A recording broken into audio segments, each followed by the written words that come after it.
Any other question here? Any other pro? Okay, okay, well, let's go for this girl here first. I gotta go this man here first. We'll go to the next one. Yes, ma'am. Do you think you could work on half guard and like getting to a better position and also escaping? Okay. So from the bottom, Yeah. come here, please. So I'm gonna be in your half guard, or you wanna put the person on the bottom? Yeah. So if I'm here on the bottom and I see half guard here, the most important part for me is to always make sure that I control this arm here. Every time somebody goes across half guard, don't put your hand inside over here, because now the person go against your neck there. He can go over here, can go around my head. Let's imagine if you go right there, control my head. You can put your hand in front of my face over there. Now put your hand on the ground and put your I'm stuck here. So I want to avoid all of this here. If I control there, now you try to grab me. So just like the self-defense move against punch, that's what we do here. Now that you control here, control here too. Now that I have this, where's my anchor now? Let's imagine if you drive towards me right now. See my body how it fell down? Now one more time. My goal is to have, always the anchor right down there. Now I have this over here. So left anchor, but notice that I'm still holding the knee.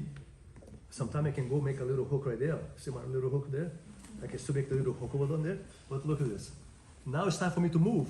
I can move and I can slide my knee inside of here if I have chance.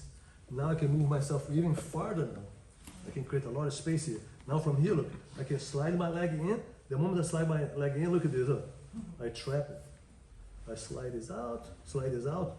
Now from here, if this arm is blocking me, I move farther and I pull over the arm. I put my foot on top of the body over here, and when from the top of the body, I stretch his leg. I want to try to bring this move right here. So now I want to control your body right there. See? Yeah, I can't really move at all. I'm kind of just stuck. That's how you want it. And eventually, boom, you cross the legs here. And eventually you can attack the arm, you can attack whatever. But let's do one more time here. So in that way here first. So half guard. So your first thing to do, block this arm. Don't let this arm free ever. Don't ever put your hand over here and let somebody control. Don't exchange a leg for a neck. Right?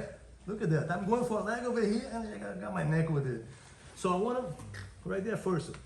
Over here and right the collarbone. The collarbone is good because I can use my elbow and I can bring my elbow a little bit higher and I can avoid the pressure turns towards me here. So they go right to the neck there so they don't feel like they can. If I'm just like this, so I don't want to, so I go a little bit behind. I move, trap right there. Make sure that you see the hook. I keep the hook there. From here, when I start putting back, I can start moving, and now I push this out, trap right out there. Now I move my leg out. Oh, the elbow's on my way here. Hold on a second. I move a little bit farther. I go over the arm. I put my foot right on the body. I slide it out. When I slide it out, don't leave your leg here and don't go here, Because what happens, the person can push my leg down here and eventually climb up. So when I'm like this, I bring my leg up. Now if you try to push my leg down, Can't. so I'm already preventing the move here. So that's why I put my leg up here. And from here, you can go right down there. Catch eventually. Now I can go here. And why I can go here right now? She can go right to my head now. Let's mention if you go to my head. Remember? No problem. So, so right now, let's forget about this. Let's just put the guy back in the guard. If you guys work just in back in the guard, make it a little bit more simple. And after that, you can put the salt and pepper. Remember this, guys. If you guys want to really understand Jiu-Jitsu, make as simple as possible where is no way you cannot, it's there. You can understand. Don't bring any kind of complication, counterattacks, what if this, what if that. This is going to come later. First, let's learn how to breathe on the ocean. After that, you're going to start learning how to swim. But don't try to go for swim if you don't know how to breathe yet. So first you survive, first you escape. You create a safe haven.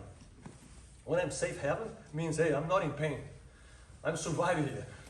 I can breathe, I'm okay. Instead, oh, let me try to beat this person here. Nope. Let me try to impose my game on this person. Nope. First, I want to survive. When I know how to survive and understand the survival, I'm going to be funny. Before I learn how to survive, I don't want to be funny. I want to be quiet. I want to do the moves very quietly. I want to do everything by the book. I just want to survive. Because what happens is, come the time when I'm gonna train against somebody, I'm gonna know exactly when my training partner doesn't know how to survive. If you make a little mistake, I'm gonna capitalize. Because, hey, guess what? If I was in your shoes, I'll be putting my elbow here and there, but now I see that you're here, let me come attack you. Oh, you're not blocking my arm? Oh, let me control your head. Oh, now I'm controlling your head. Let me walk here and stretch your body. Now I can pass your guard. So when you understand that the guy that you're training doesn't have the same little tricks that you have, you go ahead and take advantage of his body. But if the guy's doing the tricks, you hold your horses. Hey, this stuff got a poison there. Let me respect that. Oh, I know you're moving well. Let me respect that. That's the time that you want to be funny. You have to discover each other's game first for later try to impose a game. Don't try to fight jiu-jitsu. Learn self-defense, learn how to be slippery, learn those simple mechanics, learn those simple, every move got a simple stuff. And try to remember, when somebody doesn't know this, now's my time to go ahead and play poker in Las Vegas, because I know that your cards are weak cards. You have bad cards in your hands, because you show me your cards. You're not putting your hands in the right spot, you don't give the right energy. Now I'm going to impose my game. And this is such an intelligent game for you guys to play with. And you can grow with this game every single day. You can come to class every day, and every day you can put a little salt and pepper in the moves already. All the moves that you're doing already. You just change a little tricks here, change a little tricks there. And it's an intellectual game now. It's no longer physicality. It's more intellectual. And it's intellectual with leverage. And the leverage, you can always gain more leverage. You can add more leverage. Muscle, we already use everything that we got. Think about this. Anybody here train, come to the mat here and don't use muscle? Who trains you just to know muscle here? Who come here to the mat and just, right? We fight with, so we already using 100% of our muscle. So what you have to do is extract the 100% muscle, put technique, and try to use only 20% muscle. Now, my friend, your game's gonna skyrocket. And down the road, hey, guess what? Now I got 100% of the muscle, but I only use when I need it. When I don't need it, I put it back in my pocket. I need it, I use it. I don't need it, I put it back in my pocket. Now I can roll for hours and hours and hours without being completely dead. I can have incredible matches without completely beat up. Why? Because I know how to measure when it's necessary for me to use muscle, when it's not necessary. It's time for me to breathe. It's time for me, hey, you guys got a bad mechanic now. Let me just breathe now. Let me hold on my horses. Oh, the guys have a good mechanic. Hold on a second, let me use, oh, I disrupt, I'll put it back again. This is the recipe. Do not press play and go. Understand how to pause. Understand how to analyze your training partner's game. Understand this, because this is a recipe. Jiu-Jitsu is it's not complicated at all. It's not hard at all. We make harder. We do make harder. When we train, we come here with a lot of muscle memory. Bless me. But like we bring a lot of muscle memory when we train. And sometimes the muscle memory is not educated. So if I go like this, who told you to blink your eyes? Right? Why you blink your eyes? Muscle memory. In Jiu-Jitsu, we discover muscle memory from each other all the time. High-ranked guys, he's a expert in understanding muscle memory.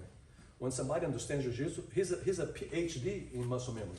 So he knows how to give a little energy here and you give something over there. He knows how to push a leg over here and go to your head over there. Because the muscle memory is there. So the key for us is educate our muscle memory to always be slippery. Use muscle when you need it, when you don't need it, put it back. That way, you're no longer playing cards in Vegas like this. You're no longer playing Jiu-Jitsu like that. Your game is here and it's clean. And when the game is clean, there's no don't have this anymore. Like I told you guys, a couple weekends ago, 70 black belts and the mat was quiet. Imagine seeing 70 black belts rolling and the mat's quiet. You won't see that. You go to any tournament.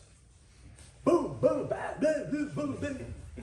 Right? So take your time. The goal for you guys is longevity. The goal for you guys is for everyone end up to be a black belt and beyond. The goal for you guys, because Jiu-Jitsu is so much priceless. After your black belt, so let me ask a question here. Anybody who's a black belt here, you guys stopped learning Jiu-Jitsu already? You stop learning? You stop learning? So if those guys, you stop learning. And I tell you what, I'm learning too. And I've been on the mat for 50-something years. I'm still learning. So why not understand this? Hold on a second. Those black belts still learning. We got a good way to go. So let's make sure the way is a happy way. Let's make sure that it's not full of thorns and rocks and nightmares and operations and broken knees and broken. Let's create a little pattern for you.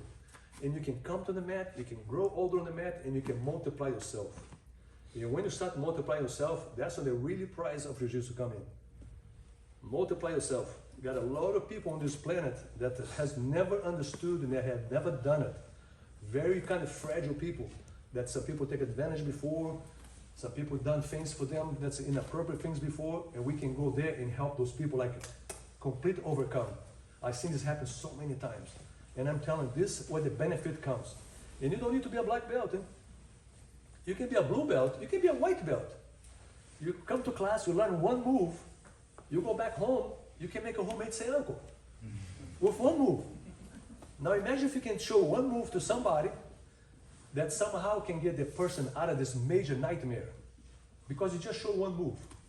Imagine, I don't know about you guys, but I had a nightmare as a kid. I got involved in fights when I was a kid and I could not get out, I could not escape. So I felt the pressure and I don't even know how to say uncle. Somebody had to actually take the guy out on top of me because I couldn't get out. So that for me was a nightmare. Well, when I learned how to escape, the nightmare is no longer a nightmare at all. I was like, man, I wish this guy come in. Try to hold me again, buddy. So it's no longer a nightmare. So most of people, young guys, young kids, females, we have position, or if you're a small guy, we've been in a situation before that somebody kind of overpower us. Somebody kind of impose something towards us. And if you can come in and just completely clean up that, man, that's the real benefit. Because I've been in America for 33 years. And honestly, when I learned Jiu-Jitsu in Brazil, was for me to have my girlfriend by my side and make sure nobody's gonna take her from me. So I need to learn Jiu-Jitsu. Because somebody's gonna take my girlfriend. Or I got a nice shoes and somebody's gonna say, hey, my friend, I like your shoes, take it off. How do you have the same foot of mine? Take it off. And then you come home barefoot. That's third world country. Social third world country. So you have to fight for what you got. Well, I came to America. I never seen this happening in America. So why are we doing Jiu-Jitsu if nobody fights on the streets? So Jiu-Jitsu in Brazil was made for us to learn how to fight, to learn how to us to protect ourselves, how to keep a girlfriend, how to keep your shoes. That's how Jiu-Jitsu was. You know? That's how it was in Brazil. And when I came to America, hold on a second. I think the social improvement is going to be so much higher than the physicality. Because in America, we have situations that people come close to us, they don't touch us. I see guys getting fights, maybe almost start a fight, but I see two guys like this, talk to each other like that, face to face, almost kissing them out. But nobody fights. So in Brazil, you don't even come close. When you arrive here, the guy is like, boom. When you're right there, you're ready, the guy is punching you. So it's a lot more physicality. That's why the self-defense, is so important. Over here in America, it's not this way. But the social part is super important. Super important. You guys can change. Your community can be completely modified. Your friends, your circle of friends, your school where you're going, the area, soccer, volleyball, basketball, wherever you go, you completely modify everything. Anywhere you go, because just your demeanor, people's gonna notice, man, this guy is something different. Is anybody here who does Jiu-Jitsu, don't have to be no expert, but anybody ever told you guys that you guys look a little bit different after doing Jiu-Jitsu? Yeah. That's what I hear all the time. I hear this all the time. It's not because you guys are beating somebody, just your demeanor, the way how you position yourself, the way how you're more composed, the way that you look at people. You're no longer scared. No, you're more comfortable. You're just more comfortable to deal with situations. That's the key for you guys. Anyway, I don't want to. Sure, you guys want to review this again? Let's review this. Come here, buddy. So think about this. Half guard, right? So when you have half guard, what are you going to do the first thing? Block this arm. When you want to block this arm, be careful to block to down low here. Because it's too easy for him to kind of escape that. Anytime you block the arm, you start right down there. So if I'm going down here, look, it's so much easier for me to start control. And when I put my head over there, same thing too, right there. So now the same too, I try to move, create a little space here. Now I create a little space. I got a little trick over there. When I try to move a little bit, I push, catch right down there. I slide mine inside, but oh, hold on, I need more space here. You move it out, take it out. When you put your leg, don't bring your leg here, but bring your leg up high. When your leg come up high, you catch the guy right there. So now if you try to move, No, it's heavy. you hold the guy right down there. Now from here, boom, I can cross my leg and I have my both legs up high, hands over there. Oh. Anytime you're on the bottom position, that's how you want to be. Here and there. Don't let the guy ever come in. Don't let those two arms inside and your arms are outside. You always want to have inside. Inside, look at that. I can control both arms. I can control the skeleton. Can control the skeleton inside. I can climb up, control. I can do a lot of moves here if I'm inside. If my training part is inside, he's the one doing the moves. Right? This is a good question for you. Okay, So how do you prioritize it? Because we always get people here, okay. but sometimes the guy's sneaky. Get inside now. Yeah, one, you care about Yep. one or I doesn't don't matter? care, doesn't matter. If you have one, I am right there. Yeah. Now it's time for me to be sneak back up. Yeah. Huh. Just go ahead. So I can go back there. As long as I have your skeleton. Yeah, can't move on. Huh. If I have I can go ahead and be sneak back. And from here I can go put back a triangle, but I can be sneak back too. So anytime you see somebody being sneaky, be sneak too. You got it? Sure. Let's go slow motion on 3. 1, 2, 3.